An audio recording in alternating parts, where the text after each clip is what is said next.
Hey, tonight I watched the 1932 movie The Old Dark House, a James Whale directed kind of horror slash comedy film starring Boris Karloff, Raymond Massey, Mervyn Douglas, um, the woman whose name I can't remember her name. She was Rose in the Titanic, but this is her, very young and blonde and in a silky white slip showing off ankles and being completely freaked out in mirrors. This is the origin. This is probably at least the sound version origin of stopping. Horrible storms happening when this couple and their friend have to stop at this kind of old manor house castle and stay with this really bizarre eccentric family, which at first appears to be just an elderly brother and daughter and a scarred and dumb mute butler played by Boris Karloff, in kind of, bearded with a horrible scar, who apparently drinks and becomes horribly violent, and they have to lock themselves in their rooms to escape him. And as it goes on, you find out that there are actually more family members in here, and it is one of these films where, like, even like with the limits of what kind of film production and stuff like that is the time, Whale is just so good at directing things to be so weird and off-putting and also funny at times, where when you finally get to kind of the maniac of the film, you kind of go, oh, it's just like this little guy. And then the little guy, the actor, starts acting, and it's like, oh crap, this guy is a maniac, and he is really freaking scary regardless of whatever his size is, which is interesting coming in a movie where you have Boris freaking Karloff playing this big lumbering guy, and it's like he's not actually the most scary person in the film, which is really a kind of a twist right there. It's also got kind of this kind of just like the sexuality, the sensuality that the couple, especially the actress whose name completely has slipped my mind, played by Rose, the woman who plays old Rose in the Titanic movies. It's just kind of her sensuality. And, they have the thing of her with her feet, because this is pre-code, and just showing a woman's feet, bare legs, and just kind of like in a slip. But also kind of a twist in the scene there where she's in the room with the old woman who's talking about, like, you're a sinner and this is all going to rot. He puts her hand on her chest and she's just like, get away from me. And it freaks her out.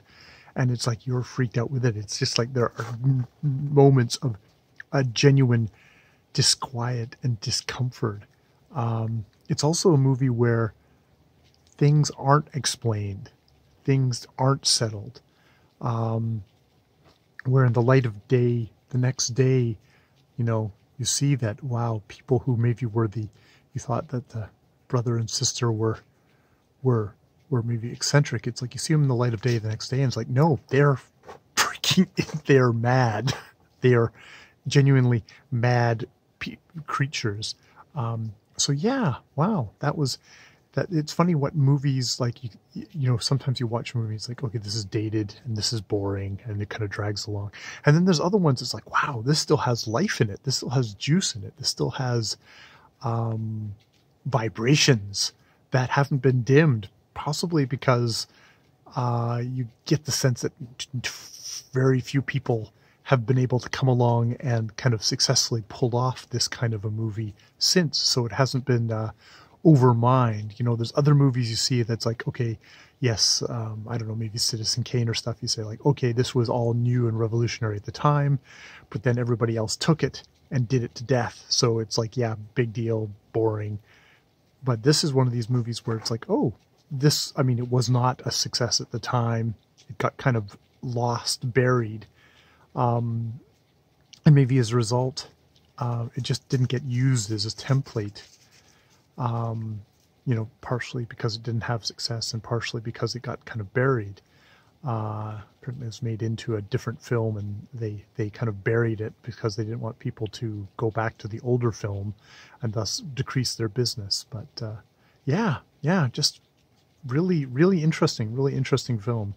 I actually came to it because critically acclaimed William Bibbs Bibiani and Whitney Seibold on their thing are doing a series where they're looking at it's called Film Zero or Zero, Film Zero, where they did a series which was like looking at all the movies that kind of influenced Star Wars, and now they're doing one that's all the movies that influenced the Rocky Horror Picture Show, which has a young couple stopping at a kind of spooky mansion and finding all these kind of weird, bizarre people there. So you can see the kind of the echoes. You can see that like an after echo of something like Rocky Horror Picture Show would be something like Beetlejuice, where there's the straight couple. Interestingly enough, in the old dark house, though, the couples coming in are very sexual. They're sane, but they're very sexual and not repressed, like the brother and sister and the family. Which seem to be all kind of like vibrating with suppressed rage and madness and stuff like that. So yeah, that was a fun thing to do. It's so cool when you see something that's that old, like 80 plus years old, and it's like, wow, this is still alive. That's great. That is excellent. Okay, more videos later.